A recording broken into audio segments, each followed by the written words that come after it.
Kita akan sama-sama melihat ya satu tema yang kemudian diberikan oleh Gereja Reformasi Indonesia mengenai bumi warisan berharga. Tema ini diusung atau kemudian diberikan oleh Gereja Reformasi Indonesia untuk kemudian sama-sama kita memperingati Hari Bumi Sedunia.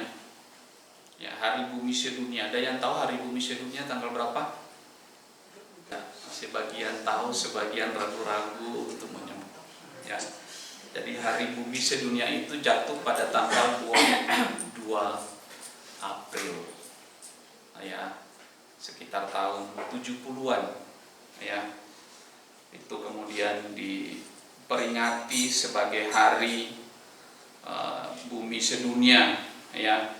Yang kemudian hari itu bertujuan untuk kemudian memberikan pengamatan ya terkait dengan bumi yang kemudian ditinggal oleh seluruh umat manusia dan juga ciptaan lainnya, ya, supaya kita ada peningkatan apresiasi dan juga kita juga sesama ciptaan, kita juga kemudian diberikan kesadaran yang lebih oleh Tuhan karena kita dicipta oleh Tuhan segambar dan serupa.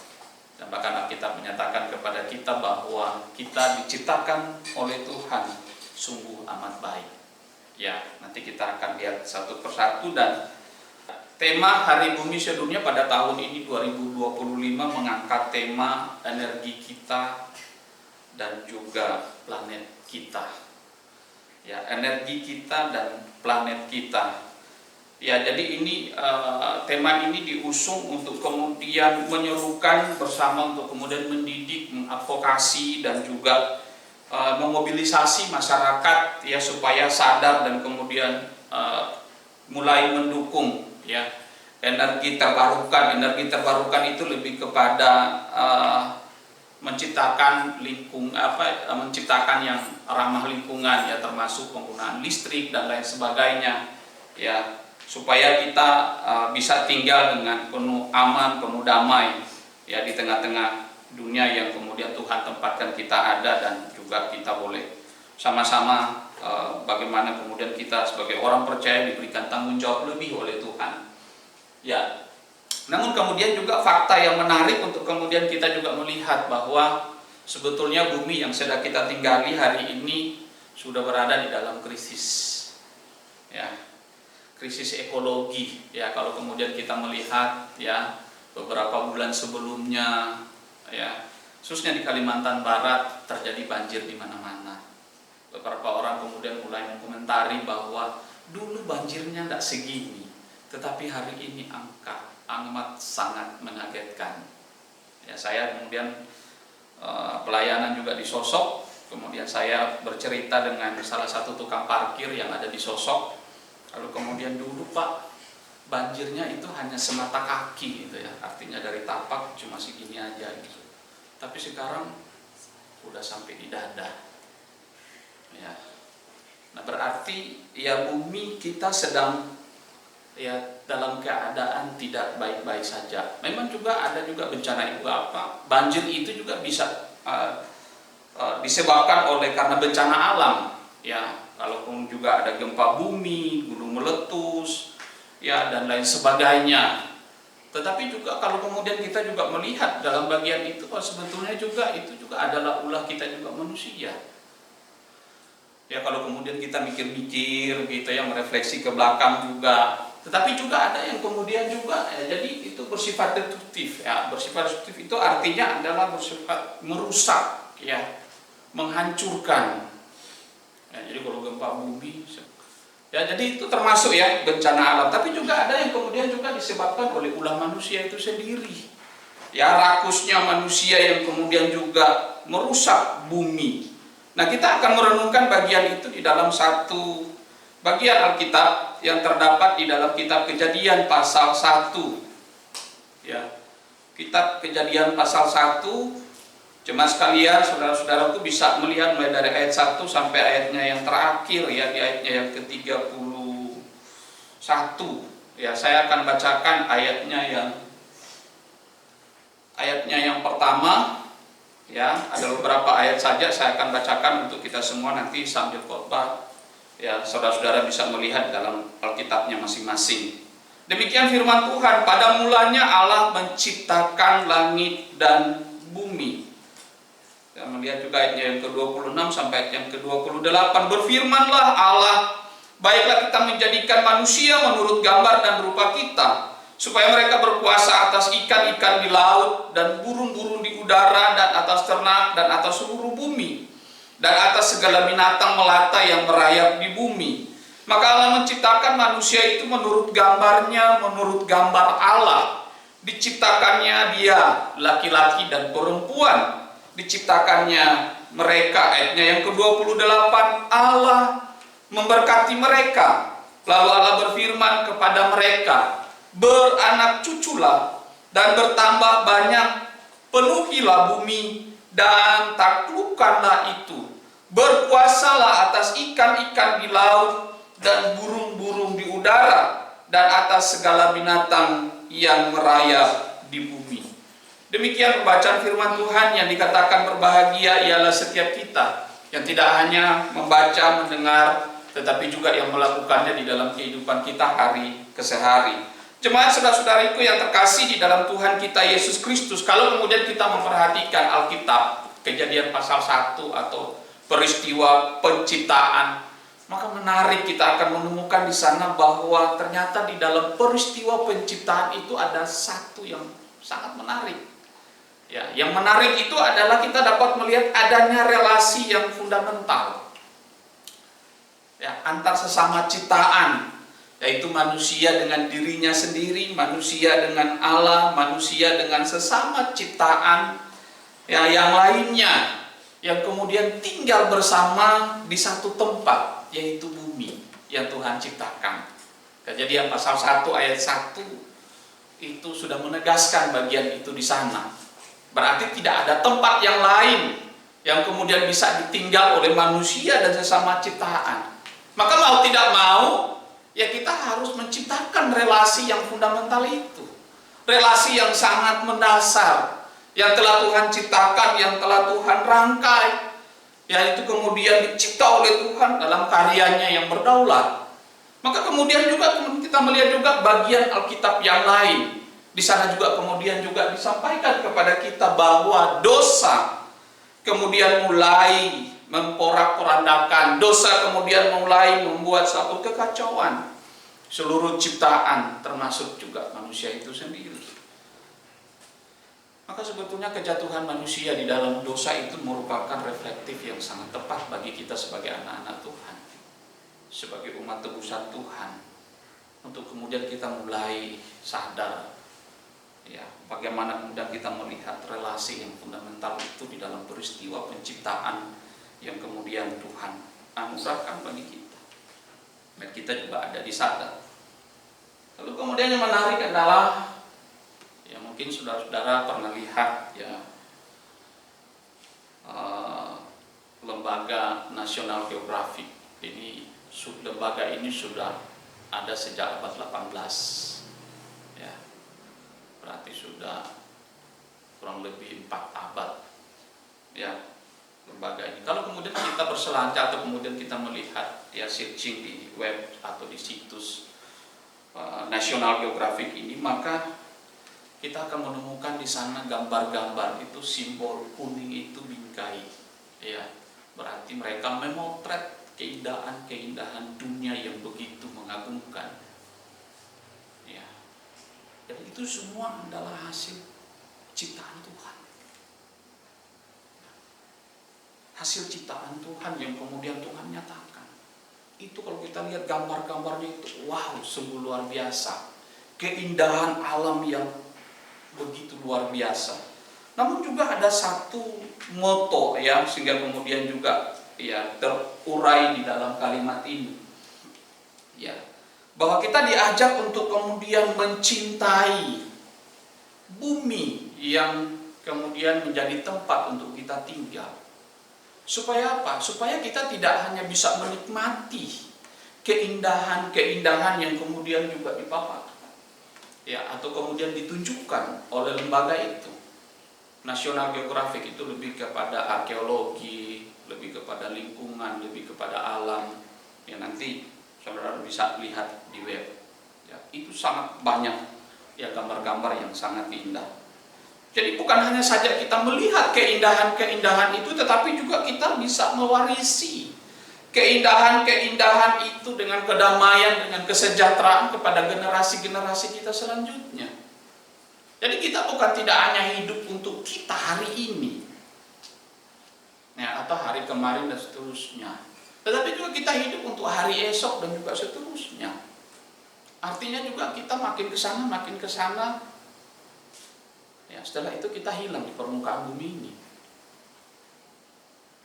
Tetapi apa yang kemudian kita mewariskan kepada generasi kita selanjutnya? Maka saya rasa ini bukan, ya, lembaga ini menuliskan bagian ini bukannya sekedar slogan, bukannya sekedar moto, tetapi juga mengajak seluruh umat manusia yang ada di bumi ini untuk sama-sama kita mencintai. Mencintai itu kalau di dalam perspektif iman kita yang terdapat di dalam firman yang telah kita baca tadi. Khususnya dua kata yang kemudian juga Tuhan di dalam firman itu dinyatakan kepada kita, taklukkan dan juga kuasai. Ya, nanti kemudian kita akan renungkan. Nah, bagaimana kemudian kita bisa melihat atau alasan-alasan yang kemudian bisa mengungkapkan bahwa bumi adalah warisan yang berharga. Yang pertama adalah bahwa Allah itu adalah pencipta. Allah bertindak sebagai pencipta, ya, bagi semua ciptaan yang ada. Maka pencipta segala sesuatu, Allah menciptakan itu dari ketiadaan. Berarti kalau dari ketiadaan yang pertama adalah Allah sendiri, pribadi Allah itu sendiri. Ya. Itu penegasan yang pertama. Lalu kemudian juga melalui firman-Nya, ya, Allah sendiri berfirman dan seterusnya. Tidak hanya dalam Kejadian, tetapi juga dalam Yohanes pasal 1 ayatnya yang ketiga juga menegaskan bagian itu. Bahwa segala sesuatu yang ada itu termasuk bumi dan seluruh isinya itu adalah dicipta oleh Allah yang berkuasa, Allah yang berdaulat, Allah yang menyatakan karyanya dengan begitu sempurna dan juga baik. Oleh karena itu manusia yang kemudian dipercayakan oleh Tuhan untuk mengelola, untuk menaklukkan dan juga menguasai bagian itu adalah supaya diberikan kesadaran, karena manusia dicipta oleh Allah segambar dan serupa dengan Allah. Maka pada waktu Tuhan menciptakan manusia, Tuhan mengatakan apa? Sungguh amat baik. Kata sungguh amat baik bukan membuat kita menjadi bangga bahwa kita diciptakan dengan ciptaan yang lain dan kemudian juga melebihi mereka. Tidak. Bukan kemudian membuat kita menjadi sombong dan sebagainya. Tetapi kepada kita ada satu tanggung jawab yang Tuhan berikan. Mazmur pasal 24 ayat 1 dan seterusnya menegaskan bagian ini. Ada tanggung jawab di sana. Karena kita diciptakan sempurna. Jadi bagian itu menegaskan kepada kita bahwa bumi ini adalah Allah sebagai pemilik. Ya, karena Allah yang menciptakan. Tetapi juga Dia adalah Allah pribadi yang berdaulat atas seluruh ciptaan termasuk manusia. Maka ini yang harus kemudian kita tangkap. Ya, kita mengerti bahwa bumi itu adalah milik Allah. Manusia yang kepadanya diberikan tanggung jawab untuk mengelola, mengusahakan, merawat, menjaga bumi yang Tuhan ciptakan. Maka sebetulnya mulai dari langkah-langkah yang sederhana, ya, yang dapat kita lakukan dari hari ke hari di tengah-tengah kehidupan kita, untuk kemudian kita mulai menjaga bumi. Bukan hanya untuk kita, tetapi juga untuk masa depan kita. Jangan kita tunggu terlalu besar untuk kemudian kita berbuat, untuk kemudian merawat, mengelola, menjaga bumi ini. Tetapi mulailah dari tindakan-tindakan yang kecil, dengan satu kesadaran bahwa Tuhan yang menciptakan, Tuhan yang membuat, Tuhan yang menjadikan. Kalau kesadaran ini kemudian kita terima dengan baik, ya, maka ini menjadi satu respon yang baik untuk kemudian kita melakukan apa yang menjadi tugas dan tanggung jawab kita sebagai orang percaya, sebagai anak-anak Tuhan. Yang kedua, ya, Allah sebagai inisiator. Jadi Allah tidak hanya menciptakan, yang kemudian juga menegaskan bahwa Dia adalah pemilik seluruh ciptaan. Akan tetapi juga Allah juga memperkasai, artinya juga ide, gagasan, tujuan dan lain sebagainya. Dan juga Allah menyatakan arah hidup bagi seluruh ciptaannya. Maka kita dapat melihat di dalam bagian ini, segala ciptaan itu memiliki makna, memiliki fungsi, memiliki tujuan. Tentunya di dalam rencana kekekalan Allah. Bagaimana kemudian manusia yang kemudian dicipta oleh Tuhan dengan amat baik itu, segambar dan serupa dengan Allah, mampu dan dapat menjalankan benar budaya itu dengan baik. Nanti kemudian sebentar akan saya singgung bagian ini. Bagaimana kita dapat menjalankan mandat budaya itu dengan baik? Yaitu bagaimana kita menjaga, bagaimana kita mengelola bumi dan segala isinya. Tentunya dengan bijaksana. Karena kita adalah wakil Allah di dunia ini. Hikmat Allah kemudian meletakkan dasar bumi yang begitu indah. Pengertian Allah ditetapkannya langit. Pengetahuan Allah menjadikan samudra raya dan seterusnya. Salomo mengungkapkan bagian itu dengan amat baik. Jadi semua berawal dari Allah sendiri.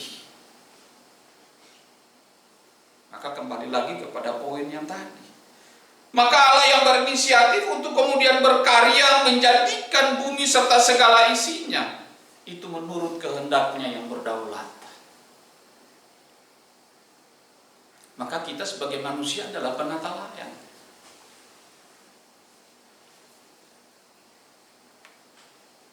Sebagai pengelola dan semua di dalam karyanya Allah. Semua yang dicipta oleh Allah itu adalah inisiatif Allah. Allah sendiri yang menjadikannya. Itu sebabnya bumi adalah warisan yang sangat berharga. Jadi sebetulnya tema ini mengangkat kita atau membawa kita kepada satu kesadaran. Bahwa sebetulnya kita tidak adalah andil, kita tidak punya andil apa-apa ketika Tuhan hadirkan kita di bumi ini. Maka kalau kita berbuat itu ya karena kehendak Allah yang berdaulat itu. Yang diberikan, yang dinyatakan kepada kita. Sehingga kita diberikan hikmat oleh Tuhan. Diberikan pengetahuan oleh Tuhan. Diberikan pengertian oleh Tuhan. Bagaimana kita menjalankan mandat budaya itu dengan baik. Kemudian yang ketiga, selain Allah sebagai pencipta, sebagai Allah, selain Allah juga sebagai yang inisiator, yang ketiga adalah Allah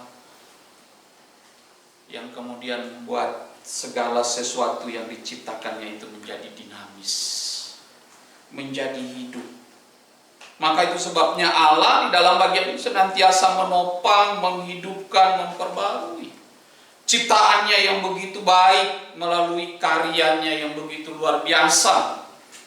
Jadi ciptaan ini bukanlah sesuatu yang kemudian Allah tinggalkan begitu saja, tetapi juga sebagai warisan yang berharga. Kita diberikan kemampuan untuk kemudian kita menjaga, kita menghidupi, kita memperbaharui, tentunya dalam tangan Allah yang berdaulat itu. Roh Kudus Tuhan yang akan menolong kita sehingga hidup yang kita jalani bukan hanya tentang diri kita saja. Bukan hanya saja tentang kita. Tetapi juga hidup yang kita jalani juga tentang sesama. Sesama ini bukan saya dan saudara-saudara, bukan. atau saudara-saudara dengan saya. Bukan hanya itu saja, tetapi sesama itu adalah seluruh ciptaan Tuhan.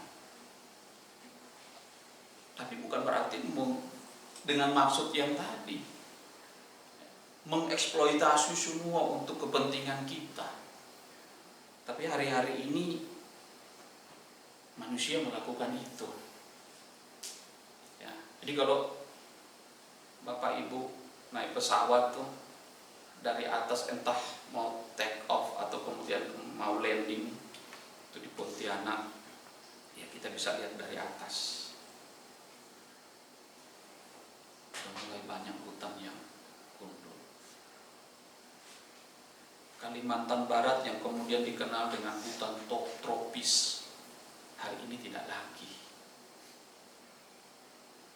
Hari ini tidak lagi. Banyak tempat yang sudah mulai.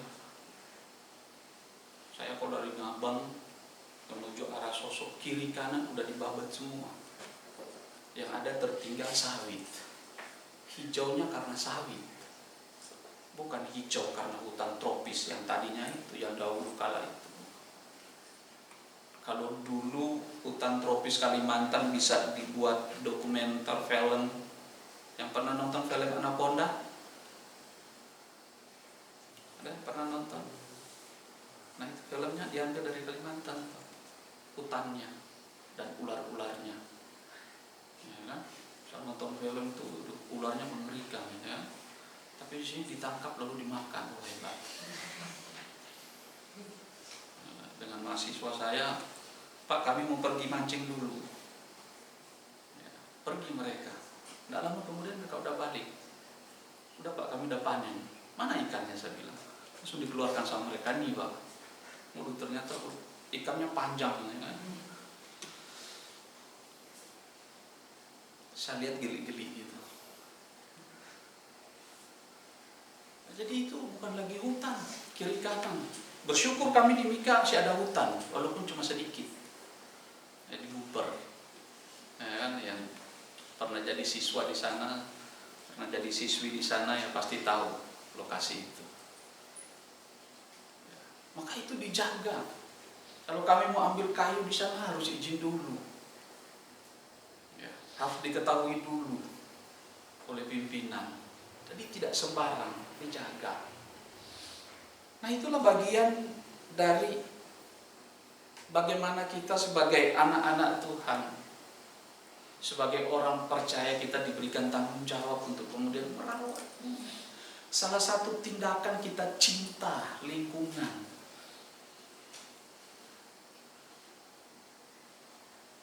Tema yang kemudian diusung untuk kemudian memperingati Hari Bumi, beberapa lembaga juga pribadi mulai mengajak.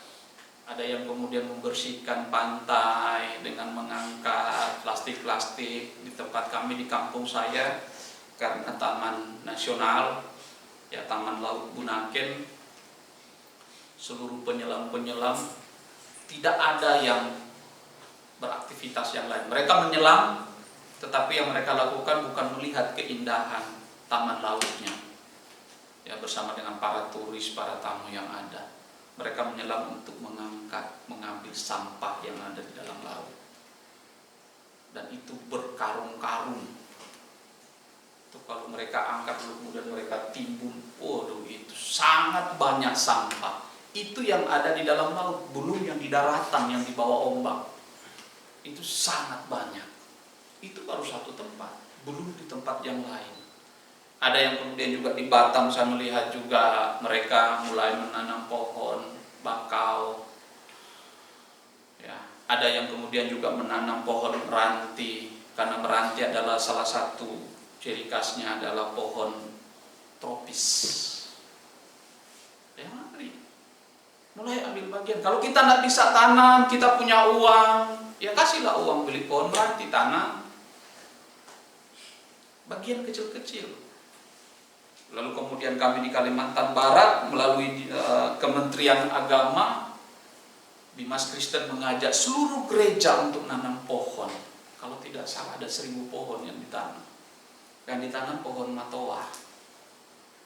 Jadi mulai meningkatkan kesadaran. Maka ini tadi, ya, manusia yang kemudian diciptakan sebagai gambar dan rupa Allah. Maka kita diberikan kewenangan oleh Tuhan, oleh Allah sendiri untuk kemudian menguasai dan menaklukkan bumi dengan segala isinya. Tetapi bukan dalam pengertian yang negatif, bukan dalam pengertian untuk destruktif tadi, tidak, yang menghancurkan atau membinasakan dan lain sebagainya. Tetapi manusia adalah merupakan bagian yang integral di dalam ciptaan, ya, yang lain juga. Tetapi juga di lain sisi juga ya diberikan kuasa untuk kemudian bagaimana memelihara bumi, bagaimana mencintai bumi dan sebagainya. Maka di dalam Alkitab tidak hanya dikenal sebagai amanat agung. Ya, saya tidak akan menyinggung bagian itu. Tetapi juga amanat agung juga bagian juga dari amanat budaya yang kemudian juga, atau mandat budaya yang kemudian juga diberikan oleh Tuhan kepada kita. Ya. Maka di sini amanat budaya ini adalah dipahami sebagai tugas manusia untuk kemudian memelihara, meneruskan, mengembangkan apa yang kemudian sudah Tuhan hadirkan di tengah-tengah kita sebagai sesama ciptaan di atas bumi ini.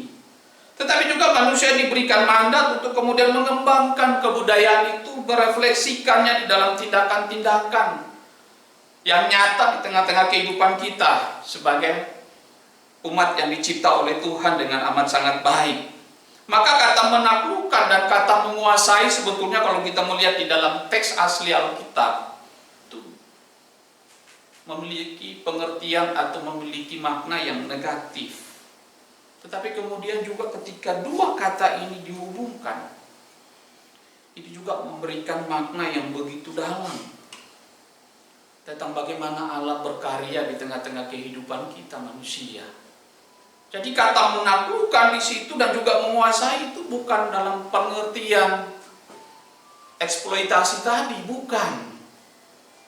Bukan di dalam pengertian untuk mengenyangkan kita. Bukan di dalam pengertian untuk membahagiakan kita, menyukakan kita. Bukan untuk menyenangkan kita. Tetapi bagaimana kemudian kita sama-sama menjaga, sama-sama mengawasi, sama-sama kita mengelola sebagai penata layan yang baik, yang diberikan pengertian oleh Tuhan, yang diberikan pengetahuan oleh Tuhan, yang diberikan hikmat oleh Tuhan melebihi dari ciptaan yang lain. Maka itu adalah tugas kita.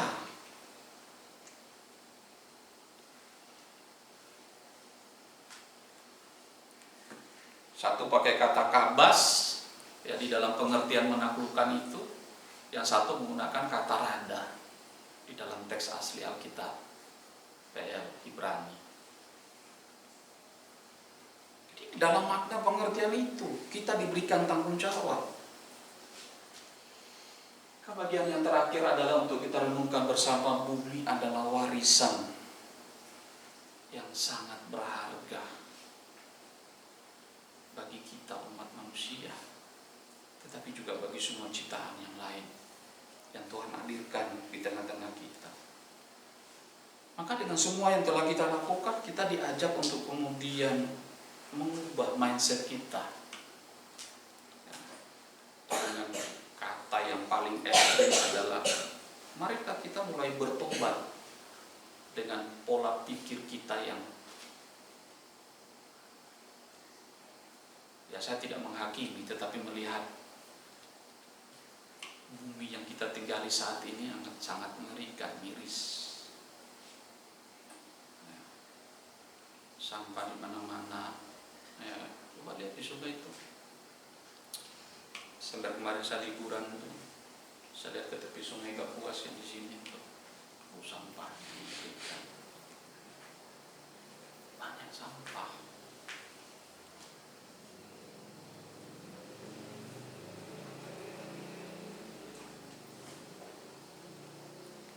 Dengan kejadian-kejadian banjir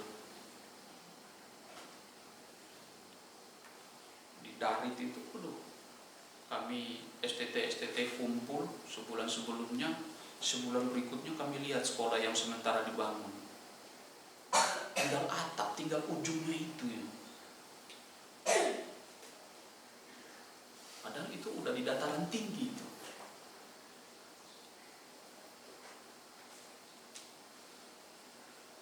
Lalu kemudian kita mulai juga tidak hanya merubah mindset kita, pola pikir kita, mereformasi pikiran kita, tetapi juga kita diajak untuk kemudian bagaimana kita ada penguasaan diri. Sehingga kita yang tadinya diberikan tanggung jawab untuk menaklukkan dan menguasai itu, dengan penguasaan diri kita akan menjaga merawat itu dengan baik. Kalau kita tebang, kita sudah harus siapkan bibit sebelumnya yang kemudian akan tumbuh.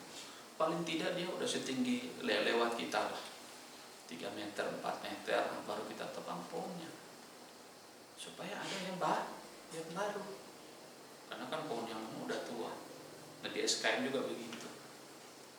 Yang babat yang kemudian udah di pinggir-pinggir jalan itu nanti kalau ada yang sudah jarang kan sudah alun itu sebagian.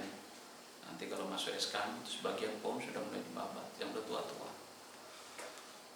Karena juga pohon ya tinggi, angin kencang, nah juga bisa berbahaya juga buat manusia. Tetapi juga sudah ada pohon lagi yang kemudian ditanam.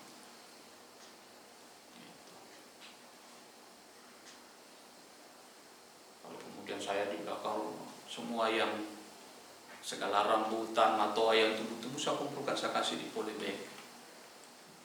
Nah itu udah 2 minggu, 3 minggu nanti saya pastikan sudah bertumbuh dengan baik. Baru kemudian nanti mau dibawa ke Purwan, tanam di Purwan. Ada sekitar 25 atau 30 pohon. Hal-hal sederhana yang bisa kita lakukan. Lalu kemudian juga kita menghormati dan juga bertanggung jawab atas bumi yang Tuhan izinkan, yang Tuhan kehendaki untuk kita tinggal bersama. Kiranya Tuhan terus menolong kita, Tuhan terus memberkati kita.